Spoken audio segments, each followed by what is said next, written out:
John stood outside the house he had built, two-story structure with tiled roof, modern kitchen, 3 bedrooms, small garden with mango trees worth approximately 5 million baht of his money, roughly $150,000 invested over 18 months of construction. The house that was supposed to be his retirement home with Suda, his sanctuary after the chaos of his Austin divorce, the physical manifestation of their marriage and shared future. But the locks had been changed. Suda's brother answered the door, spoke to John in Thai he didn't understand, made clear through gestures and tone that John was not welcome, that this was now family property, that he needed to leave.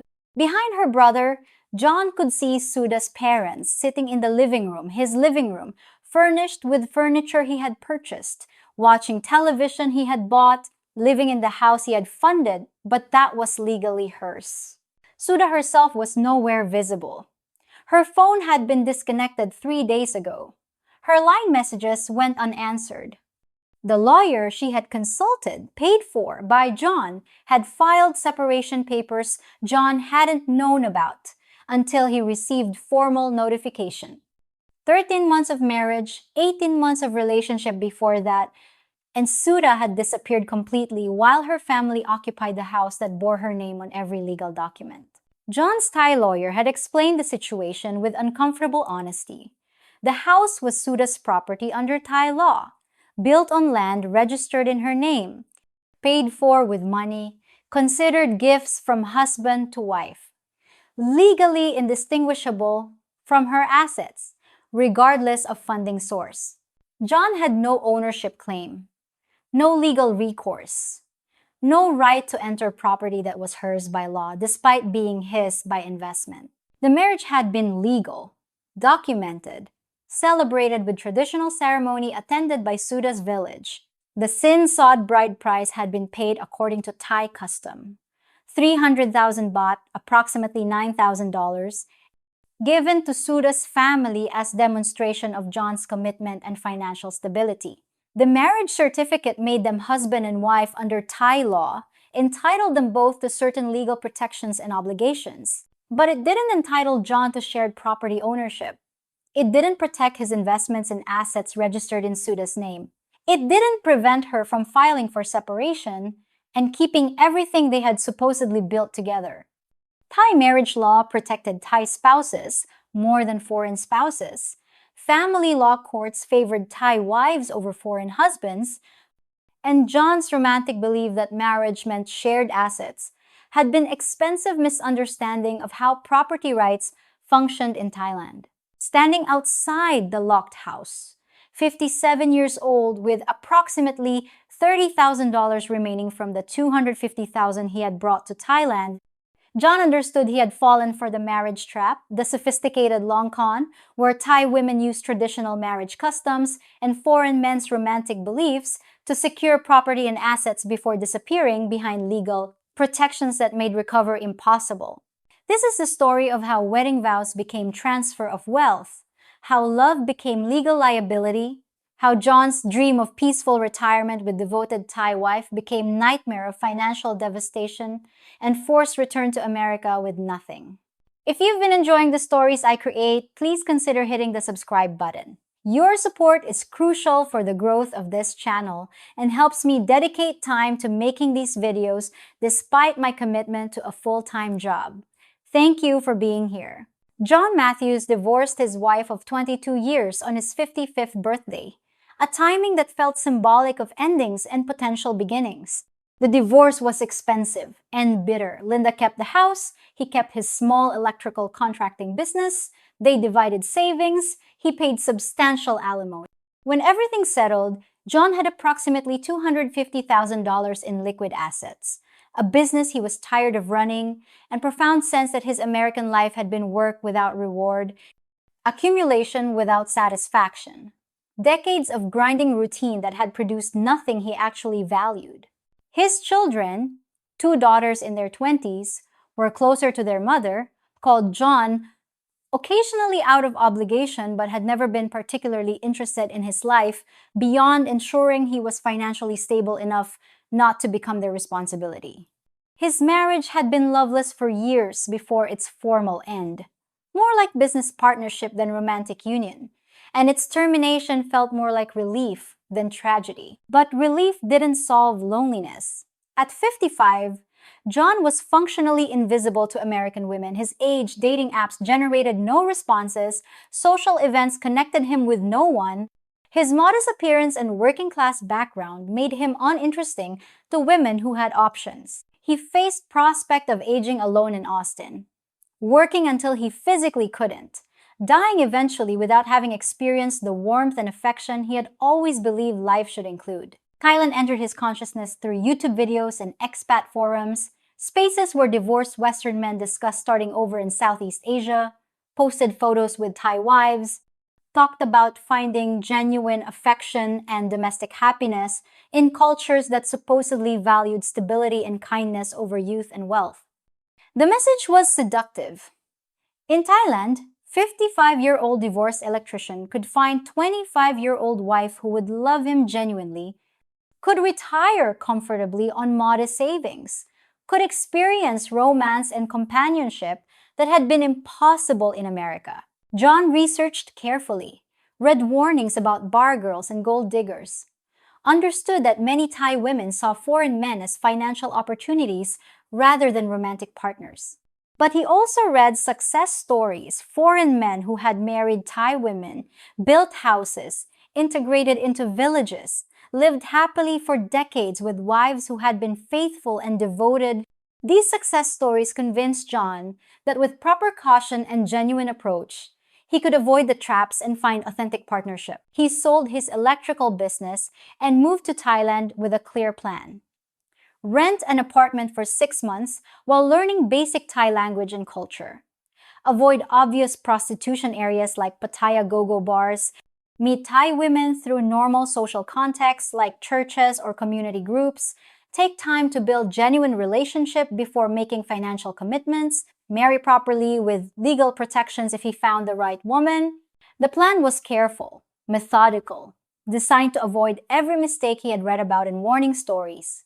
What John didn't understand was that the marriage trap specifically targeted careful men who believed their caution protected them, that the most dangerous Thai women weren't bar girls but good girls who performed traditional values while being coached by families on how to extract maximum wealth through marriage and divorce.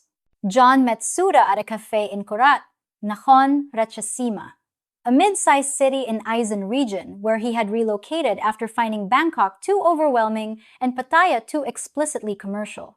The cafe was modest, frequented by locals rather than tourists, exactly the kind of place John sought when looking for authentic Thai experience rather than foreign-oriented environment. Suda worked as server, 25 years old, attractive in understated way, no heavy makeup, simple clothes, shy demeanor that contrasted sharply with the aggressive friendliness of bar girls John had observed in tourist areas. She spoke limited English, but was patient with John's terrible Thai, helped him order, smiled genuinely when he succeeded in communicating, seemed pleased by his efforts to engage with local culture rather than expecting everyone to accommodate his language. Over several weeks of regular cafe visits, John and Suda developed tentative friendship. She told him about her family parents, who were rice farmers in a village outside Korat, younger siblings still in school, traditional family that valued education and moral behavior. She explained she lived with relatives in Korat to work and send money home, that she had never been to bars or nightlife areas, that she wanted traditional marriage eventually, but hadn't found suitable Thai man who could provide stability. Everything about Suda's presentation suggested she was exactly what John had been seeking, good girl from traditional family, working honestly to support relatives, uninterested in nightlife or the foreign man hunting scene, looking for a genuine relationship rather than financial sponsor. Her modest salary at the cafe, 10,000 baht monthly, about $300 barely covered her expenses, yet she never asked John for money, never hinted at financial need, maintained dignity and independence that made her seem different from gold diggers John had been warned about. 3 months into their friendship, John asked Suda on a proper date. She accepted but insisted on traditional propriety. They would meet during daytime, in public places. She would introduce him to her family before relationship became romantic. Everything would follow proper Thai customs regarding courtship and marriage. This insistence on propriety impressed John, suggested Suda valued relationship development over immediate financial benefit, indicated she was serious about finding husband rather than temporary sponsor. Meeting Suda's family was elaborate production. John traveled to her village, was introduced to her parents in their simple wooden house, shared meal that the family clearly couldn't afford but prepared to demonstrate hospitality, observed family dynamics that appeared genuine rather than performed. Suda's father asked serious questions through translation about John's financial situation, his intentions toward Suda, his understanding of Thai family obligations, his willingness to provide sinsod if marriage was considered. John answered honestly. He had savings that would sustain comfortable retirement. He wanted genuine partnership with Thai women who valued stability.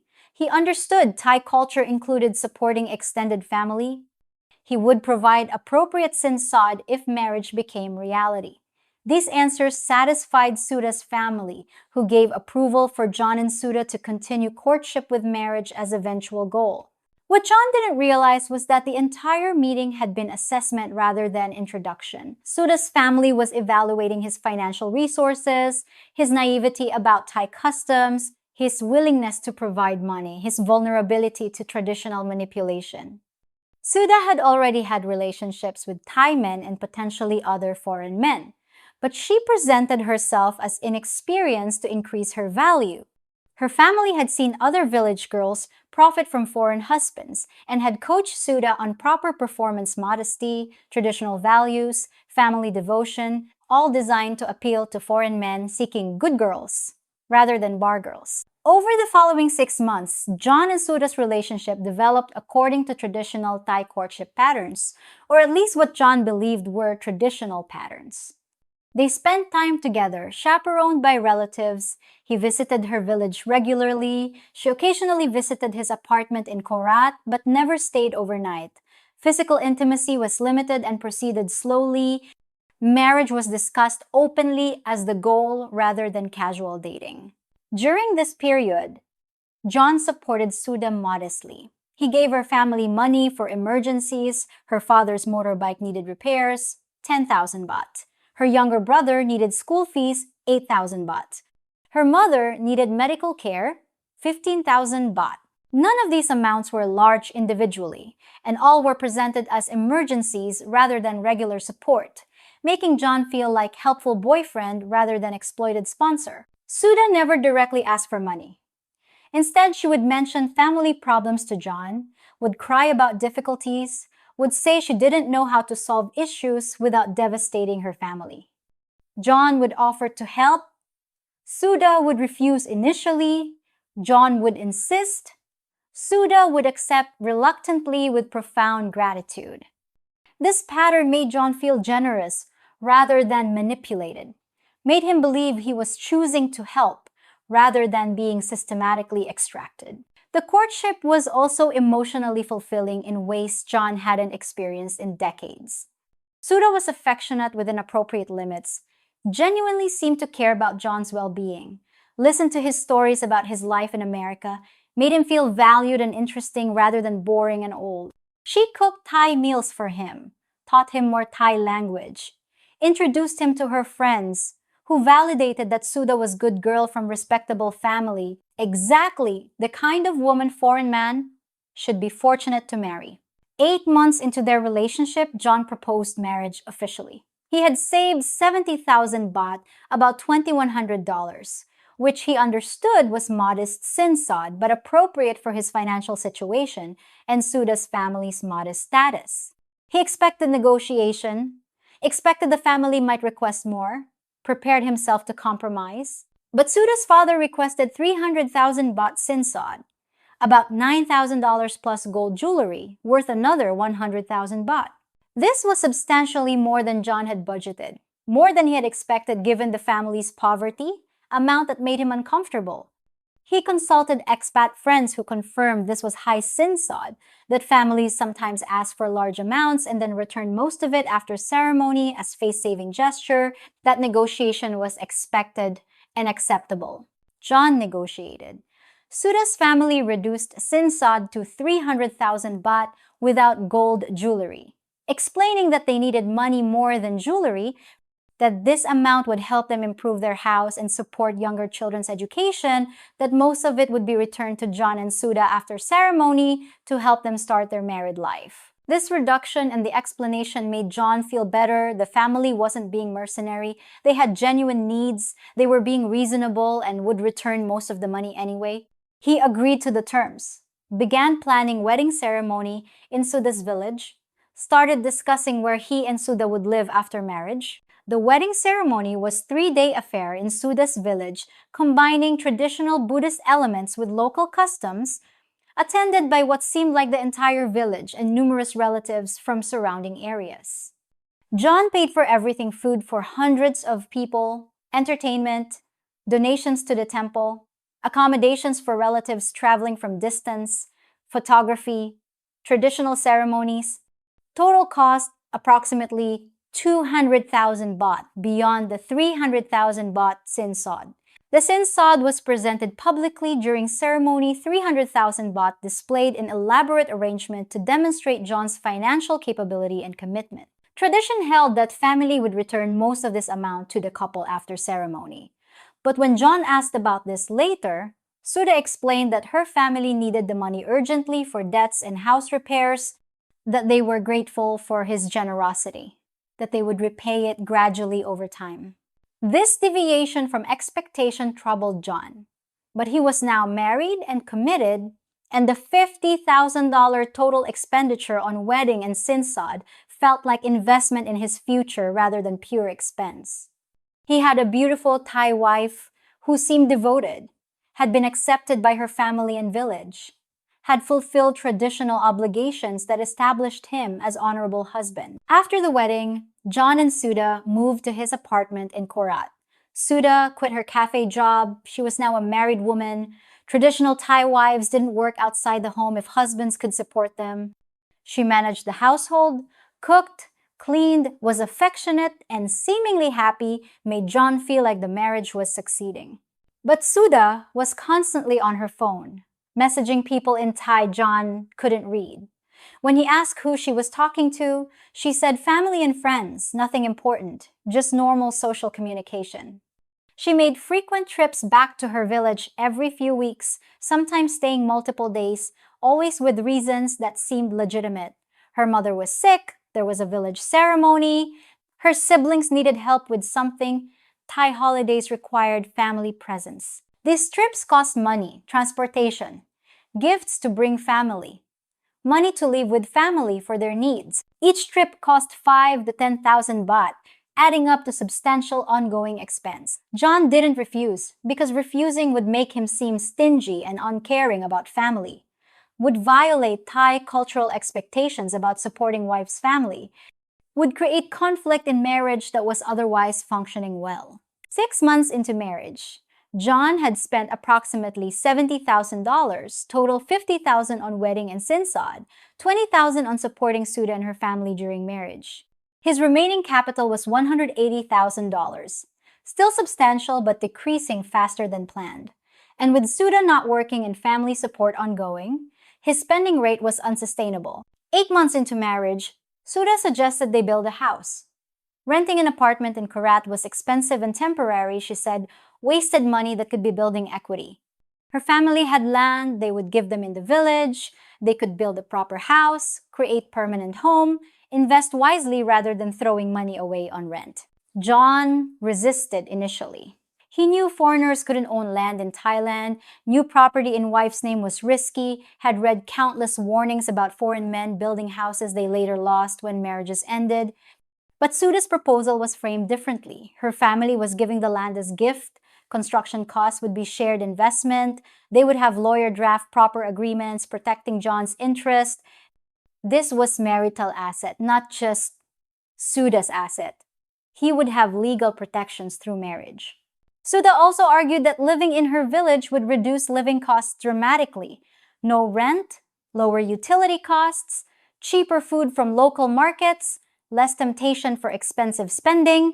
The house would cost approximately 3 million baht to build, about $90,000, but would be permanent asset appreciating in value, would be home they could live in for remainder of John's life, would demonstrate commitment to her family and Thai culture.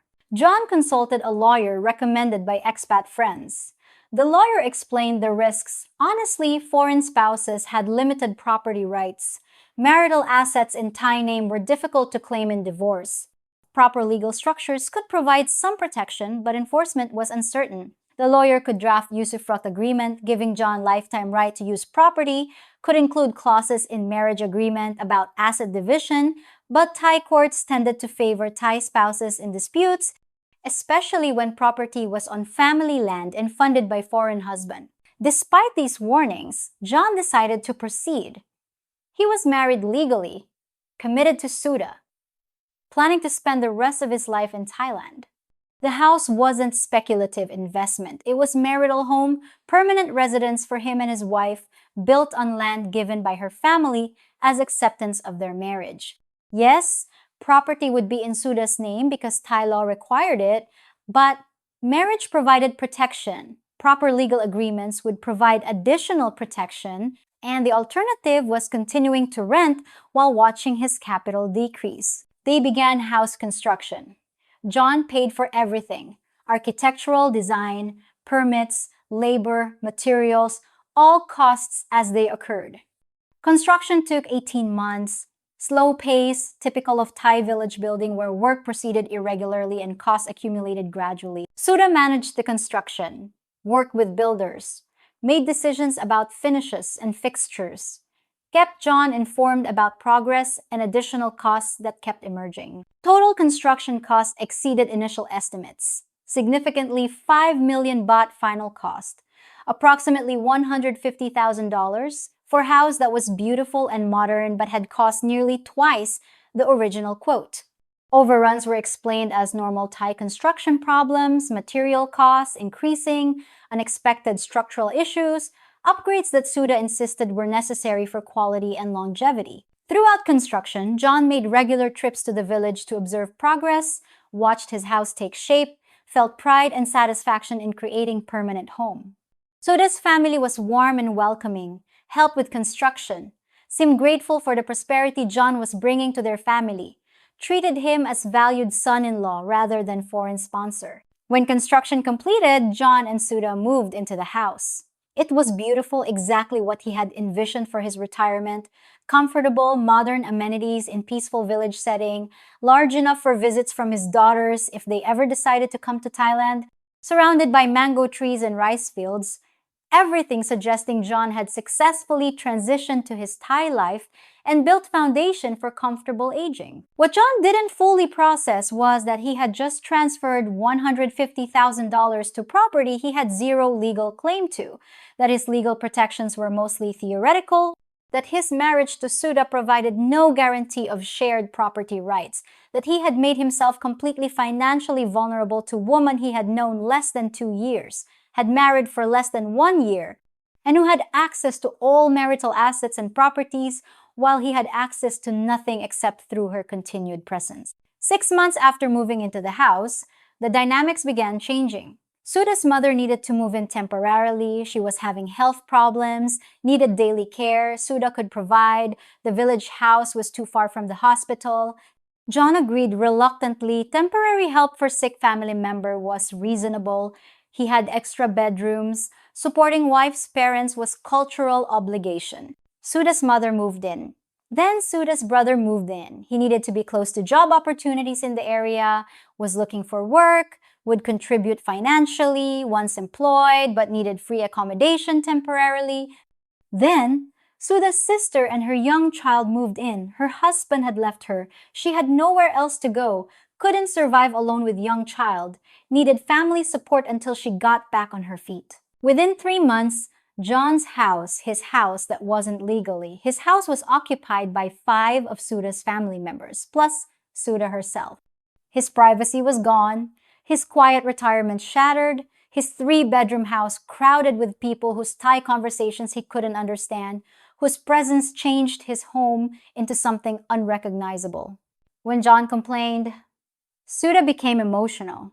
This was Thai family culture, she said. Supporting family was obligation, not choice. Turning away family in need would bring shame on their marriage. Her mother was sick and needed care. Her brother and sister were in genuine crisis and had nowhere else to go. John was being selfish and insensitive to Thai cultural values.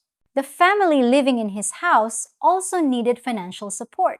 They didn't pay rent, obviously, but they needed food, utilities, medical care, transportation, small amounts for basic needs that John was expected to provide because he was family patriarch with financial resources.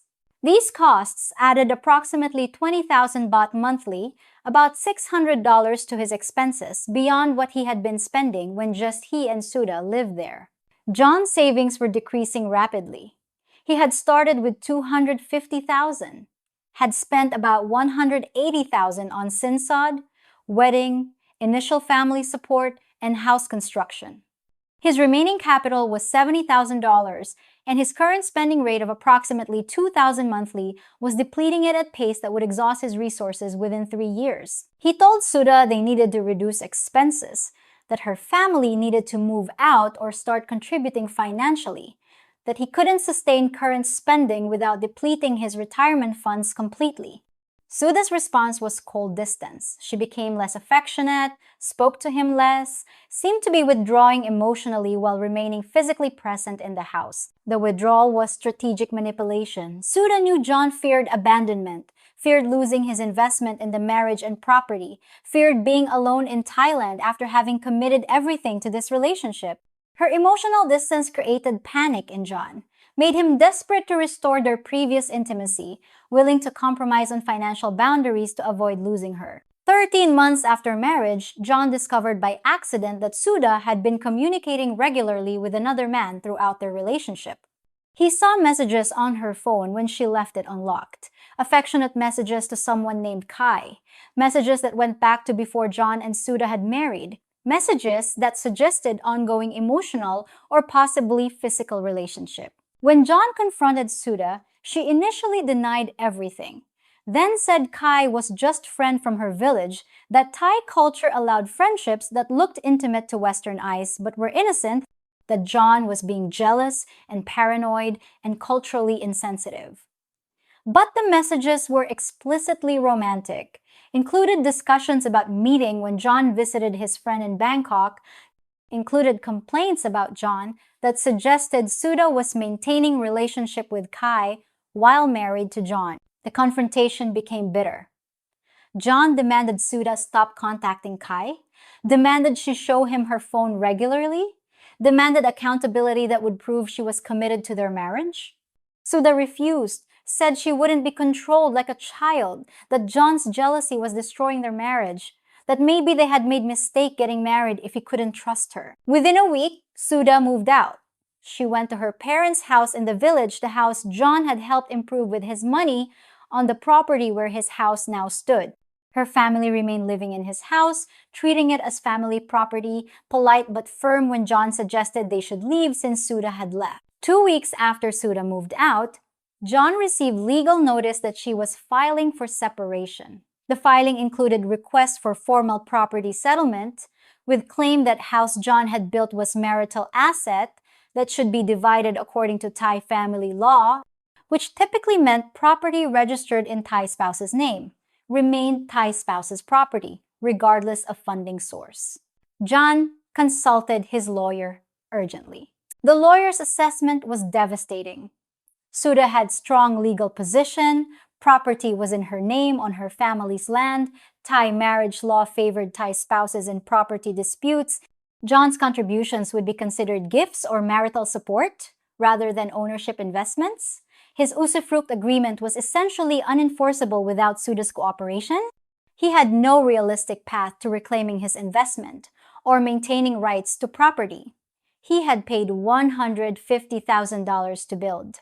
The only negotiation possibility was if Suda agreed to settlement, but she had no incentive to negotiate. She already controlled everything, had legal advantages, could simply wait while John depleted his remaining capital on living expenses and legal fees. The lawyer recommended John accept reality. He had lost the house, lost most of his investment, needed to protect his remaining assets, and figure out how to survive in Thailand or return to America. John fought the separation legally for 6 months, spending $15,000 on lawyers and court fees, achieving nothing except delay.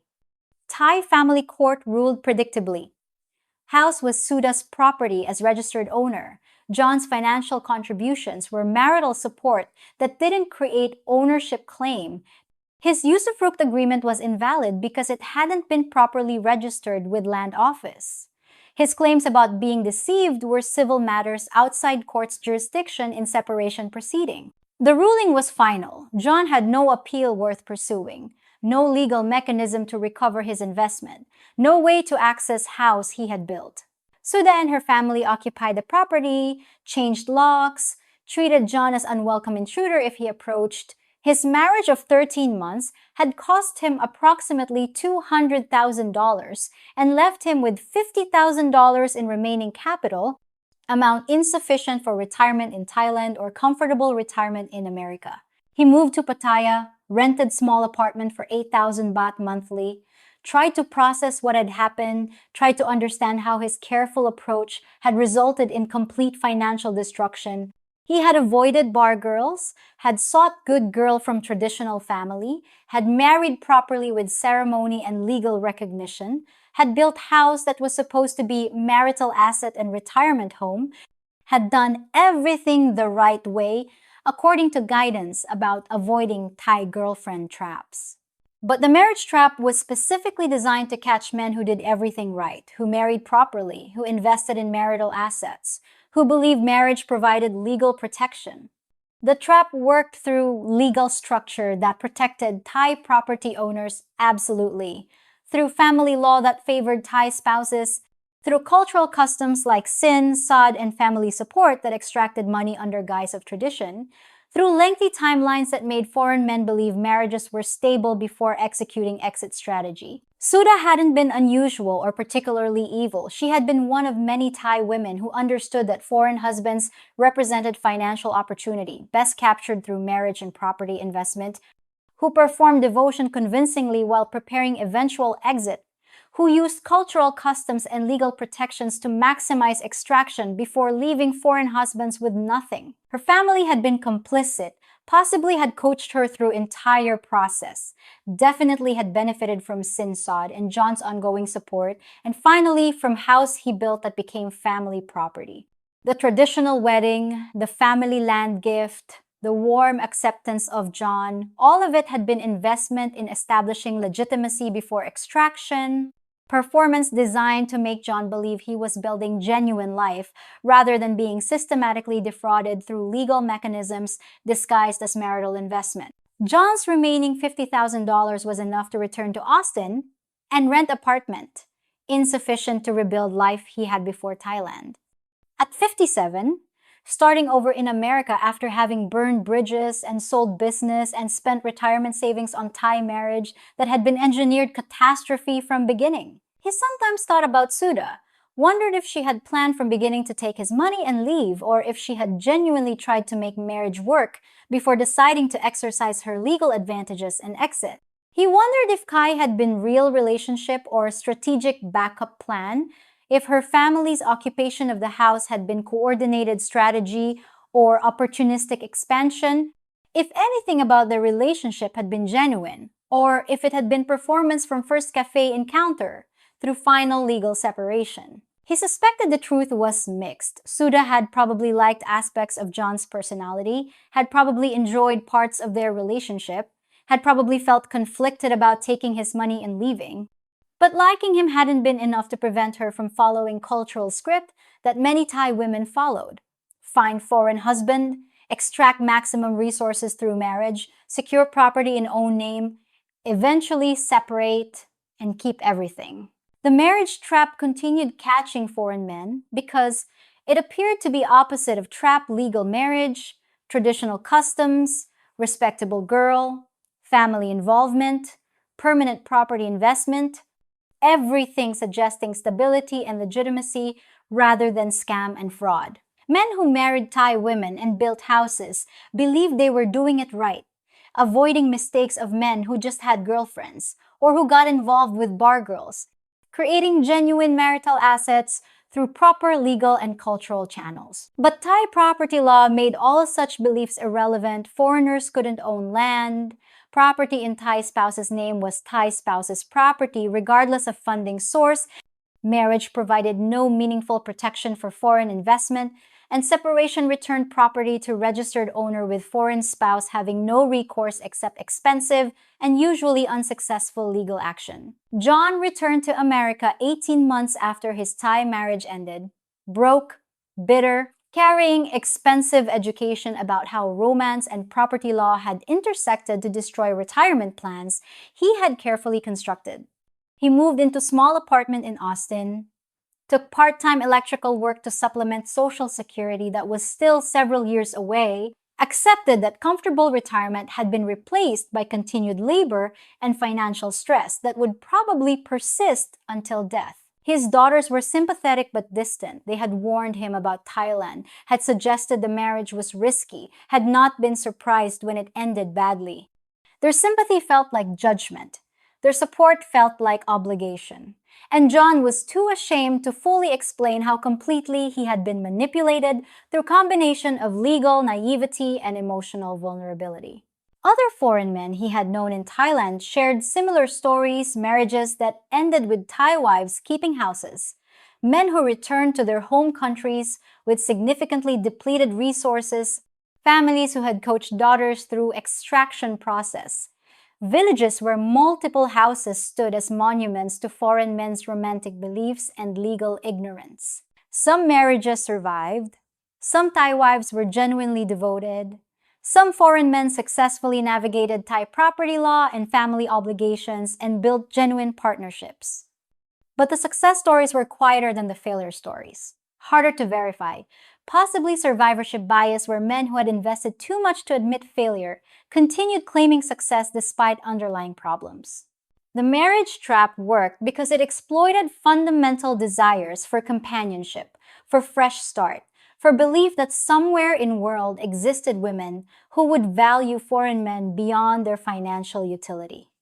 It worked because Thai legal structure made foreign property investment essentially unrecoverable once registered in Thai names, because cultural customs like sin, sod, and family support extracted money before property investment happened, because marriage appeared to provide protection that it didn't actually provide under Thai law. For men like John, who came to Thailand seeking second chance at marriage after American divorce, the education about Thai marriage trap was expensive and usually came too late after money was spent, after property was registered, after separation made recovery impossible, after realization that being careful and doing everything right provided no protection against legal structure designed to favor Thai property owners.